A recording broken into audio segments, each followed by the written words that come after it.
prime time. So, how about now? How about now, Democrats? Are you ready to play to win now? Have you had enough? McConnell and co. did exactly what we knew and you knew they would do. They tanked even the suggestion to debate the need to curtail state efforts to send voting rights back 50 years. They won't even allow debate. Nothing to fix, says Senator McConnell. Really? If there's nothing to fix, then why don't you say that to all the red states that say they must pass these laws to fix fraud? Why don't you say that to them? Because you're playing the game, and it is ugly and obvious. And I want you to hear the words of a leader made for today, nailing the reality of this moment. I think the tragedy is that we have a Congress with a Senate that has a minority of misguided senators who will use the filibuster to keep the majority of people from even voting. They won't let the majority of senators vote. And suddenly, they wouldn't want the majority of people to vote because they know they do not represent the majority of American people. In fact, they are representing their own states, a very small minority. Question for you, my brothers and sisters. Who said it? Chuck Schumer? President Biden? Former President Obama? Pelosi? Nope. None of them. Our current dilemma is merely an echo of the exclusionary tactics of a generation ago when this was first said. Listen, heads on this. I don't see how you can believe any suggestion that these laws don't do anything to retard anybody's rights. They don't really limit. All they do is limit to one degree or another. Just as then a minority is trying to keep the vote as close to them as possible and lying about that intention. Listen. Well, the biggest lie being told in American politics in recent weeks has been that the states are involved in a systematic effort to suppress the vote. There is no effort in any state in America to suppress votes based upon suppression of minority participation. There's nothing broken around the country. If nothing is broken around the country, then why have 14 states enacted 22 new restrictive voting laws since the 2020 election, every one of them, in every instance, citing that election as a reason for this need? 389 bills have been introduced in 48 states with provisions that to one degree or another restrict voting access, many disproportionately targeting voters of color. Remember, here's the hypocrisy, the people behind them. Yes, Mitch, yes. Those lawmakers who voted against H.R. 1 and S1, they won on the same exact ballots they now want you to believe are fraudulent.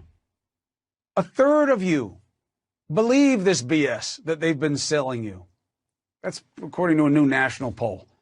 And now they'll point to the poll and say, see, people think that there was fraud. We should address it. You told them there was fraud. Lie, defy reason, deny reality. Even McConnell gets what this is about. Listen.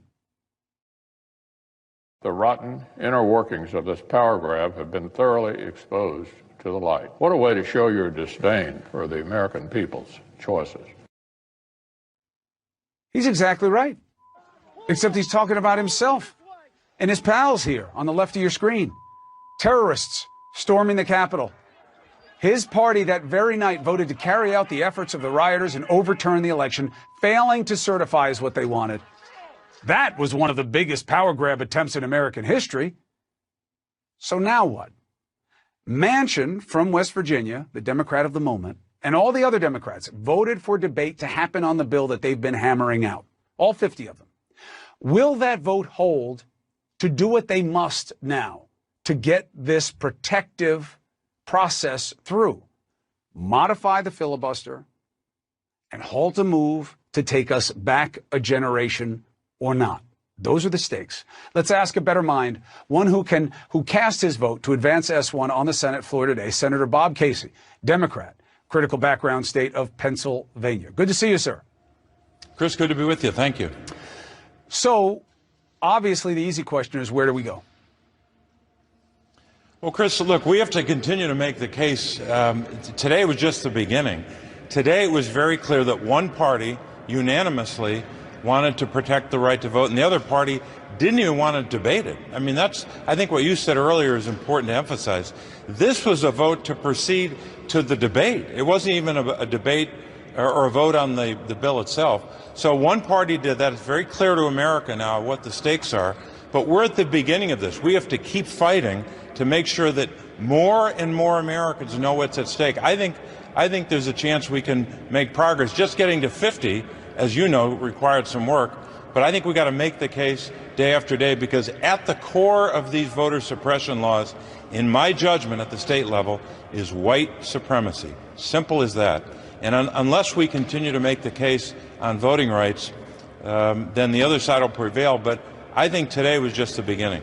Help us understand that, that you have to start making the case. Why isn't it just keep all 50 of your number together and convince Manchin, Sinema, and a couple others? We got to modify the filibuster to put it back to single talker. And then when that expires, we can vote for cloture and get it done. Isn't that the only fight ahead of you if you want to get this done? Well, I think it's both. I still think we have to continue to make the case to the country about what happened today and what's at stake. Why? But without a doubt, because I think still a lot of people around the country haven't tuned in yet to this. But we got to make that case. But you're right. Ultimately, we have to modify at least the 60-vote rule.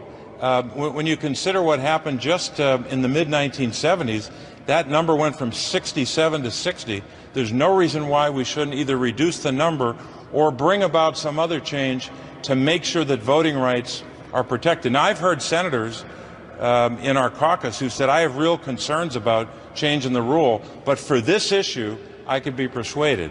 So that's the case that they've made.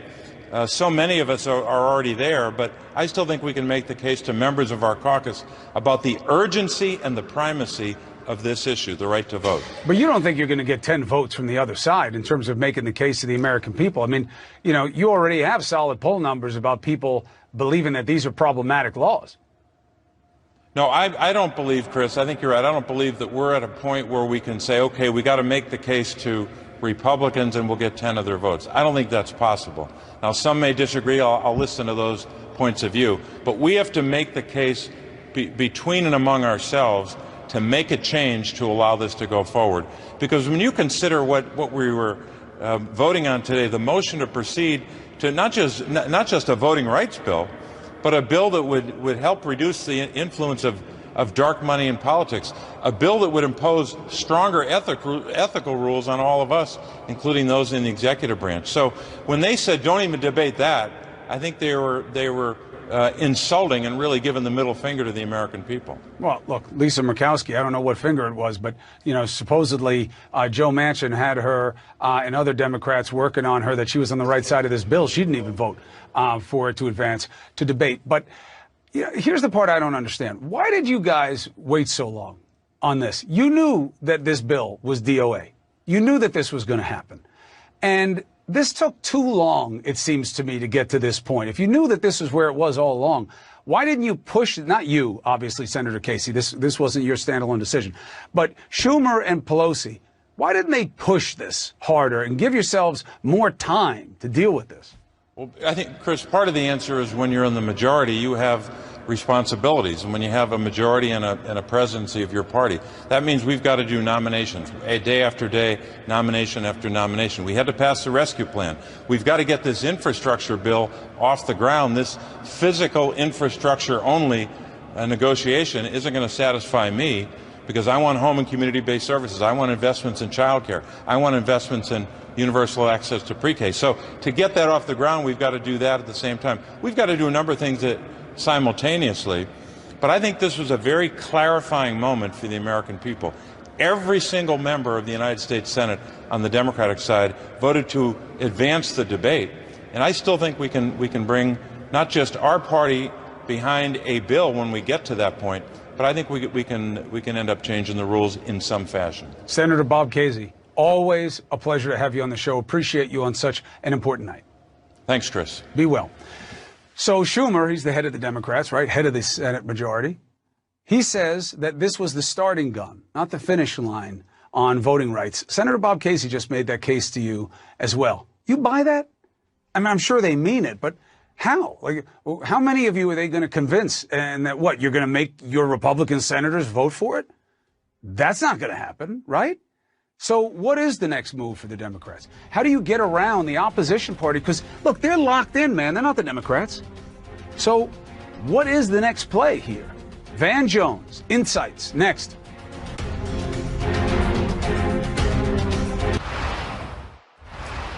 And I see what you guys are talking about on social media. Stop having the debate about whether or not the Republicans were right to not like this bill as it is. That's not what today was about. Your Republicans, brothers and sisters, they refused to vote to even allow a debate. You see, that's the sin here. You have arguments that this bill is no good. Great, make them. They voted to not allow debate on the bill that they don't like. Do you understand? That's what's unforgivable about this. Something as fundamental as voting rights, they don't want it to have a fair hearing because they don't have a strong case. 0 voted to debate this. 0 voted for the last COVID relief package, which they are now bragging to you about at home. On the other side, 0 amendments have been made to the For the Act people. 0. Do you understand? That means they don't want to make it better. They don't want to change it. They just want to oppose. Now, does that mean 0 is also the number for any path to helping Joe Manchin or any other Democrat get tag-along votes, Murkowski or any of them? She didn't vote for debate today either, to get to 10. Let's bring in Van Jones. It's good to see you, brother. Good to see you too, brother. I don't get this. The battle has just begun, says Schumer. The battle has just begun, says Casey. Now the negotiating can begin, I hear from other Democrats. Yeah. They won't even debate it. Why do you think they would vote for anything? Well, look, let's talk about what's really going on. At the grassroots level, you have activists who have fought and bled and died to try to stop these Republican bills at the state level. And I mean elected officials, I mean activists, I mean donors. I mean, they have done all they could, and not working. It's not working, and they got steamrolled. And so the Democratic Party at the top could not sit back and say, oh, well, geez, nothing we can do, guys. They had to put on this full court press, even though you knew, I knew, and everybody else knew they're going to run right into this stone wall. But you can at least now, as a party, say we didn't leave you to die on the battlefield by yourself. We did all we could at the federal level, and they may continue the conversation. But here's the reality: the federal government is not going to help now. At the grassroots level, we are on our own. And so we're going to have to now come into reality. We can keep pouring, we can call and we can do whatever. We got to get ready for one of the most consequential elections up the steepest hill with the most unfair rules in a generation or 2 or 3.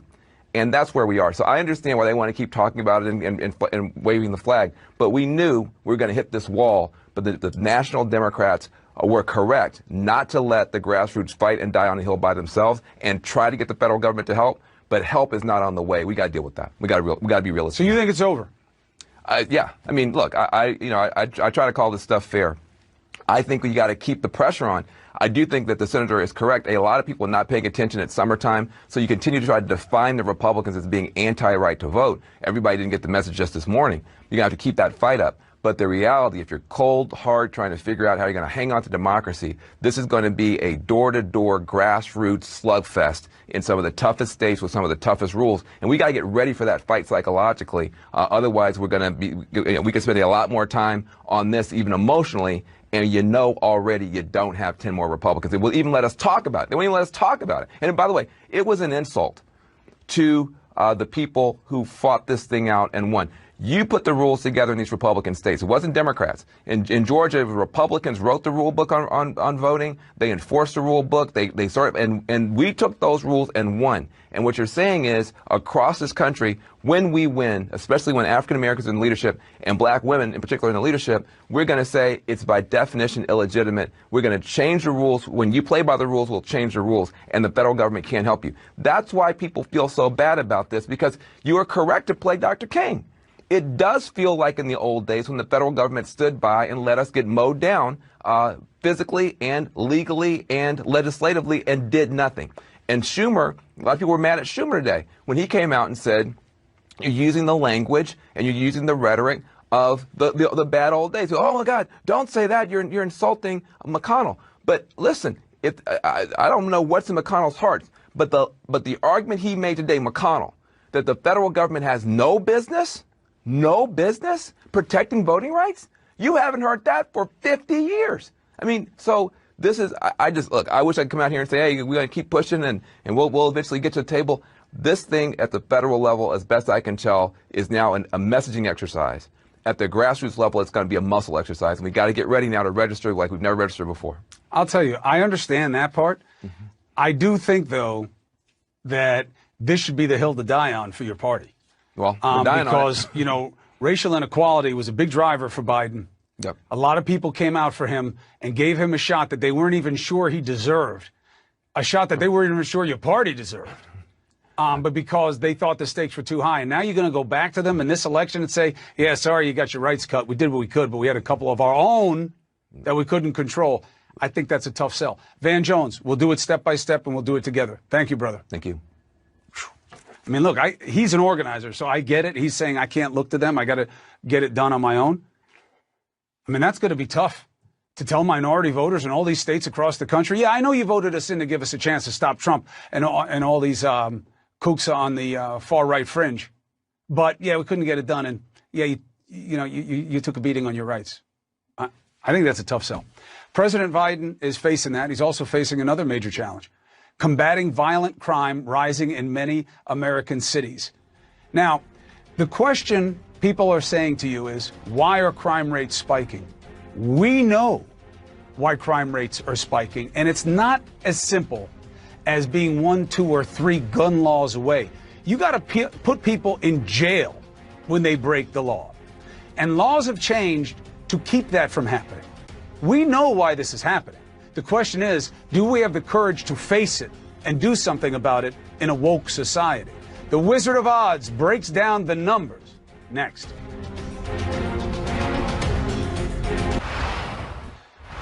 Here's the reality. We are shooting each other and killing each other at a fever pitch. Homicide rates, they're up. Now, I know they spike when it gets hot outside, but this is something we need to look at, okay? It may be more than seasonal, at least in some places like New York City. When you look at these rates being up across the country, it's true in cities, large and small, states, red and blue, places that cut police budgets, and where spending increased. And no, we do not see evidence that this is about police not doing their job anymore. So until you have facts on that, shut up about it, at least when you're on this show. President Biden plans to address the spike tomorrow with cops as well as state and local officials. He knows this is going to be a huge political cudgel. Tough on crime is a big political sell, and you're hearing the right say it already. And lives are at stake. But we have to start with the facts. So let's do that here tonight. I'm not going to leave this alone. I'm not one and done. This is a real problem in this country, and we have to stay on it, and this is the perfect time to do it. So let's bring in the Wizard of Odds and begin at the beginning with Harry Enton laying out the numbers. Let's take the 3 big cities. Murder rates are all still going up. So what do you see in that kind of baseline set of numbers? Yeah, I think it's important not just to compare to 2020, right? It's important to compare to 2019 and look at the homicide rate. It's up 53% in New York. It's up 29% in Los Angeles compared to 2 years ago. It's up 21% compared to Chicago 2 years ago. And in New York, you're already seeing the political ramifications tonight in the early returns with Eric Adams, who ran as the tough on crime candidate in the New York City Democratic primary, is right now ahead. So it's very clear to me that these homicide rates being up are definitely having some impact, at least at the ballot box. Everybody says, let's rethink it. New York's had these big bail reform laws and figuring out how to do fair policing. Now you do have to ask whether or not they are bearing the fruit of those measures. And we will look into this more. So let's look at violent crime, because now you get a pushback to the premise, which is everything's worse. Yeah, this is really interesting to me. And what we see here, look at the violent crime rate. So this is homicides plus rape plus robbery plus aggravated battery. And what we see here is that, in fact, there's very little change compared to a year ago. And in fact, compared to 2019, in New York, Los Angeles, and Chicago, the rates are all actually down. So whatever is going on in these cities right now is something that is causing the murder rate to spike, but the other violent crimes actually mostly to fall. So this is one of these puzzles, and crime is often these types of puzzles, right? If we knew how to necessarily bring down the violent crime rate, then, we'd have low crime everywhere. But we don't know exactly what works. And this is a particularly odd puzzle, especially coming out of the coronavirus pandemic. Well, look, you and I are New Yorkers. We know what worked here. We know that Bratton coming in during the Giuliani administration and doing the broken windows campaign of catching people doing small level crimes, putting them in jail. It wound up cutting, in addition with a lot of other economic opportunity and educational measures, it wound up taking New York City to a much better place. Now you have a reversal of that reality in this city because you have people using guns in commissions of crimes and getting let out, waiting on a case, doing it again while they're waiting on a case, and they're staying out. That's an issue. I will point, yes, that is true. Obviously, though, we should note that the crime rates are much lower than they were, say, in 1990 when it spiked in New York City. And I should also obviously note, we saw a nationwide drop. I'm not saying one way or another whether or not the New York City measures in the 1990s worked. Plenty of people here certainly believe it, and certainly voters definitely believed it. And my father, who was a supervising judge in the Bronx Criminal Court during the 90s, certainly believed it. But, we have to put these numbers sort of in comparison. But at least at this point, there's no doubt that the murder rate is up in New York and pretty much across the country. No question about it. Politically, look, it's just starting to resonate. Violent crime is a very big problem. April 2021, 48%, June 41, March 2019, 49. We're still at about half of the people. But let's see what happens when the numbers come through and the stories are told and it starts to resonate where you live. Harry Anton, appreciate the numbers, brother. Thank you, sir. All right. The White House. We're still dealing with a pandemic. It is true that they have a lot on their plate, okay? The White House now says it's not expecting to meet the vaccination goal set for the 4th of July. Why? Because everything's opening anyway, and it's been politicized. And there are too many people who are worried about the vaccine for good and bad reason. Remember, it hasn't been approved yet. It's still emergency use. So what does this all mean? We have to keep asking the big question. We should have never lived through this.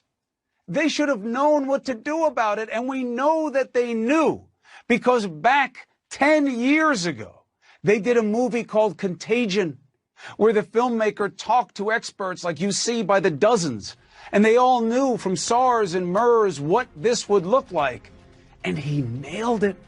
We have two key players from that film. I want you to hear from them. How'd you come up with something that's so uncanny, that's so accurate? Because they're not impressed by their genius, because they say it was obvious. Next.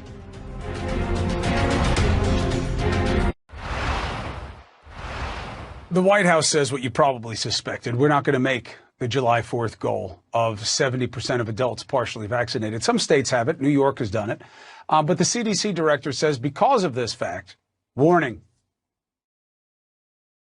We know our vaccines work against this variant. However, this variant represents a set of mutations that could lead to future mutations that evade our vaccine. U.S. vaccinations are plunging, even as a more contagious and severe Delta variant is spreading. Is this something that we should be more worried about? The 2011 film Contagion, 2011. If you watch it, you will be shocked, one, at how Sanjay Gupta looks better today than he did even 10 years ago, but also that it nails what could happen, would happen, and did happen, especially not just what we lived through, but mutations or variants. Watch. Nailed it. Was supposed to be post-apocalyptic. It was supposed to play into that. Could be. Nailed it. Joining me now, Scott Z. Burns, screenwriter for Contagion, also producer, director Ian Lipkin, the chief scientific consultant for the film. Dr. Lipkin, it's good to have you. Scott, thank you very much for making the time. Scott, how'd you get it so right? Did you get lucky? I don't think I got lucky. What I did was what I think a lot of people who have my job do, which is you start with research and you talk to experts. And I spent a lot of time with Dr. Lipkin, with Dr. Larry Brilliant, with people like Laurie Garrett, and they all said the same thing to me. They said, this really isn't a question of if this is going to happen, it's really just a question of when. And it did happen, you know, in lesser degrees. I mean, SARS happened, other things happened. We have a whole history on the planet of our kind of our ongoing battle with viruses. And so it was sort of naive to think this was never happening again. Your reaction to when we started going through it and it started to match your movie?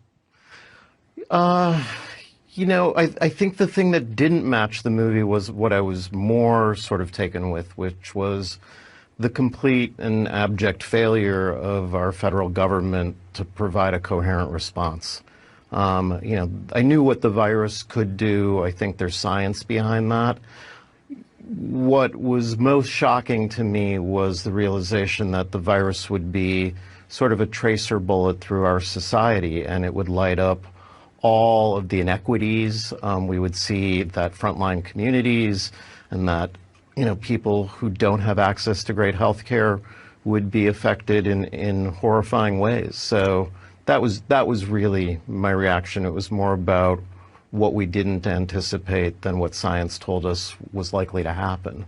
You're a great writer, but even you couldn't have imagined what Trump would do in calling a pandemic a hoax. We always say the fact is stranger than fiction. If people had written up what he was about and how he acted and tried to get someone like you to sell it to Hollywood, they would have said it's not believable. Doctor, looking at the vaccination rates now, when you see the fall off from 3.9% in April, the week of April 19, now 1.9, we're not going to reach 70, not that 70 was a magic number. But what does that mean when you combine the reduced rate of vaccination and the increased rate of variants? What does that mean for us, Doc? It's a disaster. It's something that we have to address not only in the United States, but globally. We're very focused on vaccination in the U.S., but unless everybody is protected everywhere, none of us are safe. These new variants emerged chiefly not in the U.S., but overseas. We have to start at home. How important is it that the CDC, the government, whoever it is, gets the vaccine approved for use and not just emergency use? I think that's extremely important. It will eliminate one of the major objections that people have to taking the vaccine. But there still will be people who will say that they don't want to take the vaccine. Now, it's important to recognize that this has been challenged during the smallpox era back in 1905, when it went to the state Supreme Court in Massachusetts and then to the federal Supreme Court. We may find ourselves there again. One quick question for you. Sequel? Oh, wow. You know, Steven Soderbergh and I have talked about a sequel. I guess anything is possible. Obviously, we've seen that. So we talk about it. I'm not sure this one's over yet. So I think we still have a ways to go. We know this isn't over. We're just living like it is. I look forward to seeing what comes next, at least at the movies. The reality, I've gotten enough of. Scott Burns, thank you for getting it right when you made your movie and talking about it now. And Dr. Lipkin, as always, appreciate the insight. We'll speak again. All right. This is why I came to work tonight. I cried the right kind of cry. I watched America's Got Talent. I don't usually watch the show. Somebody sent me a clip. And somebody on this show blew me away, not just because of her voice, not just because of what's going on in her life, but because what she told me about what matters about my own. And she gave a message that is so resonant and real right now, and she is the perfect vessel for it. I can't wait to introduce you to Night Bird. American all day long. Next. Tonight's American is moving millions of hearts with her voice, with her story, but most importantly, with her truth. I want you to meet 30-year-old Jane Marcheski. She is a cancer survivor warrior. Last year, doctors told her she had a 2% chance of survival after her cancer metastasized to different parts of her body. Just months to live, but the word that she took from it was live. Now in her third battle, she's not letting it stop her or her music. She goes by the stage name Nightbird. And I want you to listen to what comes out of her with her gift on America's Got Talent. Listen. Now, what a pleasure for me. I want to thank you. I want to thank you for myself, for my wife, for my kids, for reminding us what beauty looks like, what passion and purpose look like, and what we have to remember when you said you cannot wait for the bad things to go away before you decide to be happy about your life. It hit me like a hammer, and I want to thank you for that, and I want to thank you for living it. Wow. Wow. Well, I didn't expect to even say it that day, but I think that was a battle I was fighting for myself in my mind. There's always those voices that say, the good things aren't going to last. But, I was fighting it, and I was saying, it doesn't matter. It doesn't matter what happens tomorrow or what happens after this. Today, I'm so happy to be here, and I'm alive, and I'm overjoyed. In the wildest dreams that you gave yourself, to give yourself the strength to get through the suck, did you ever imagine you'd be where you are now? No. Oh my goodness, no. In a sense, I always believed that impossible things could happen.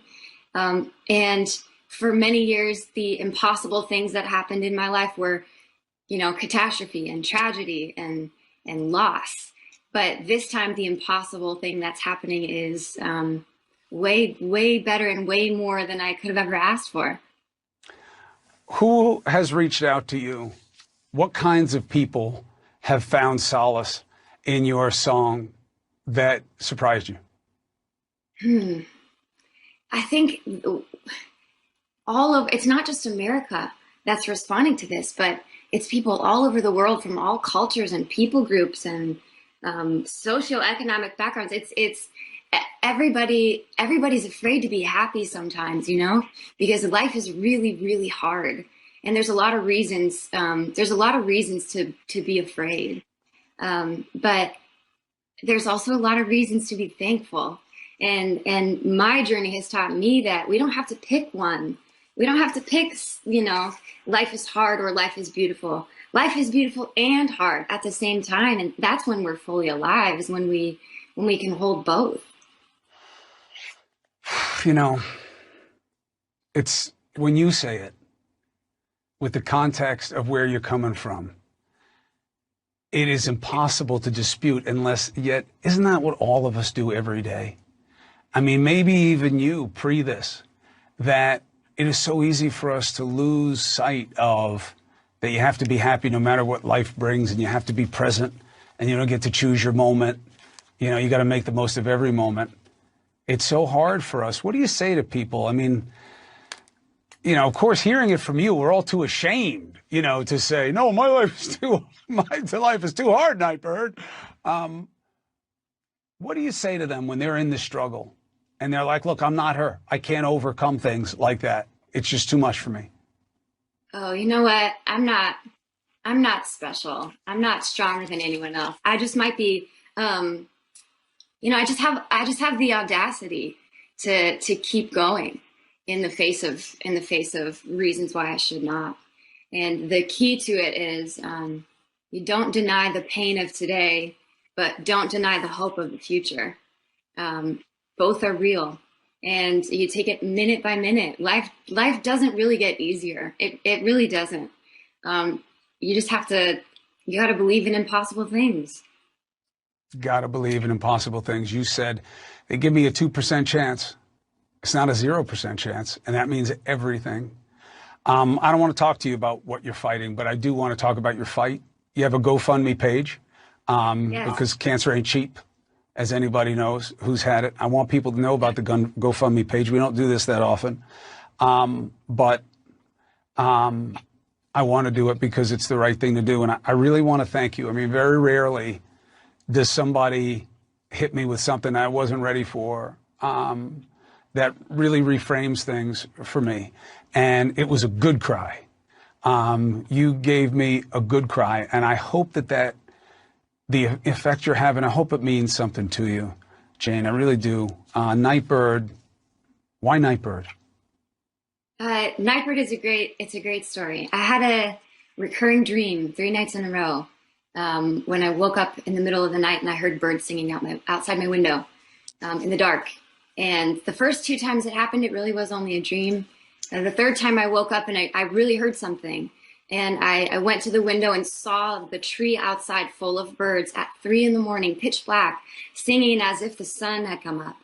And it struck me so profound in that moment that these birds were singing as if the sun had come up, but there was no proof of the sun yet.